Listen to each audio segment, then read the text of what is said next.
मुकाबला करना उनके बस की बात नहीं थी। बाघा देव उनके सामने आया और गुस्से भरी नजरों से नन्ही परियों मीना और दादी को देखने लगा। दादी जान ने तो डर के मारे दुआएं पढ़ने में मसरूफ हो गईं, जबकि मीना खौफ से थर थर कांपने लगी। अलबत्ता नन्ही परियां सुनहरी परी को पुरजोश अंदाज में देख रही थी, जैसे कह रही हो अब क्या किया जाए।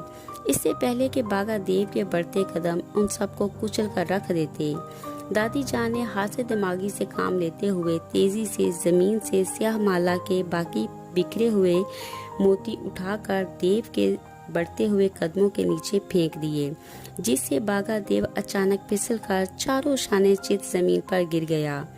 दर हकीकत वो इस अचानक और गैर मतवक्को तदबीर से बेखबर था, जिसने उसे शिकस्त से दो चार कर दिया।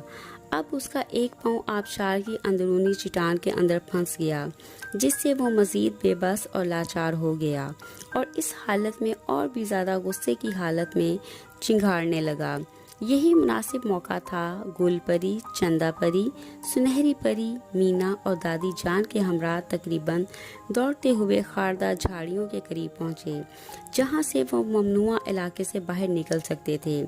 चुनाचे वो बारी बारी खारदार झाड़ियों के दरमियान छोटे से सुराख से नहायत एहतियात से बाहर निकलने लगी। बाहर निकलते ही सबको एक और हैरत अंगेज खुशी मिली, क्योंकि यहाँ मलका परी अपने बहुत से मुहाफ़िज़ों के हमरा पहले से ही मौजूद थी।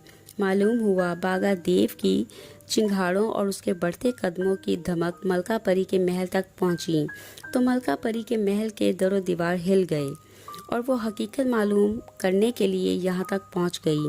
मलका परी को देखते ही नन्ही गुमशुदा परियां अपनी माँ से लिपट गईं। मलका परी भी बेख्तियार उन्हें चूमने लगी। चंदा परी ने एक ही सांस में अपनी गुमशुदगी की तमाम कहानी और बाघा देव की तरफ से मिलने वाली सज़ा और फिर दादी जान और मीना के कारनामे से आगाह किया।